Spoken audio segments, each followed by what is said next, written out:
Canudos não se rendeu e foi toda dizimada, mas ficou uma lição que vai ser sempre ensinada. Ou se resolve a miséria, ou a nação não vale nada. Ou se resolve a miséria, ou a nação não vale nada. Depois de um ano de guerra e seguidas derrotas das tropas do governo, Canudos foi finalmente dizimada, sem se render. Os que não foram mortos por balas foram degolados e seus corpos deixados insepultos para serem devorados por cães e animais selvagens.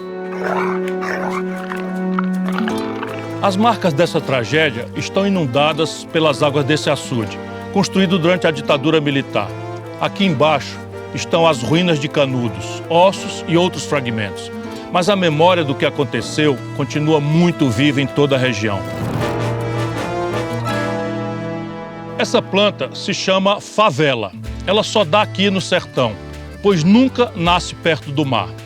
Mas como então essa planta do sertão deu nome aos morros cariocas? O ponto de união é a miséria, o abandono e a injustiça. Ali mais adiante ficava o Morro da Favela, onde havia muitas dessas plantas e onde as tropas do exército se escondiam para atacar Canudos. Soldados pobres, a maioria negros e pardos, se acotovelavam ali para atacar seus irmãos, igualmente pobres, pretos, pardos e índios.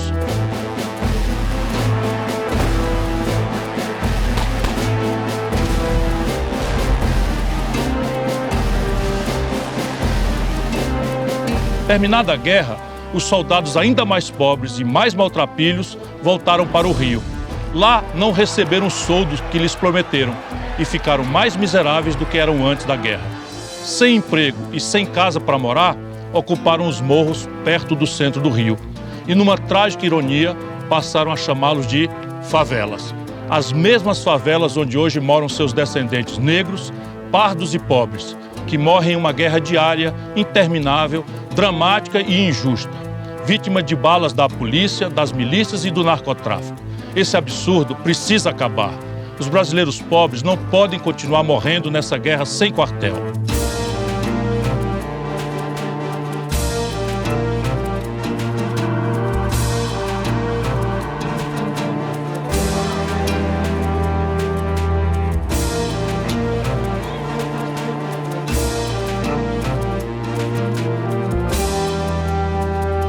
Na época, as elites fizeram passeatas da Rua do Ouvidor, no Rio, contra os miseráveis de Canudos, e pediam que eles fossem dizimados. Criou-se uma guerra do país inteiro contra um minúsculo povoado perdido nos sertões. Hoje, as elites brasileiras não fazem manifestações diretas contra os pobres das favelas, os pobres dos sertões e os pobres de todas as periferias, mas utilizam as armas da usura, da ganância, do preconceito e do esquecimento.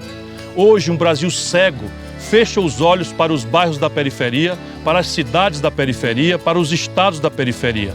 Não veem que, tirando as oportunidades dos pobres e das classes médias, estão se empurrando o Brasil cada vez mais para a periferia do mundo. Chega! Precisamos colocar nosso povo e nosso belo país no centro do progresso e das decisões mundiais. Este é o seu verdadeiro lugar na história.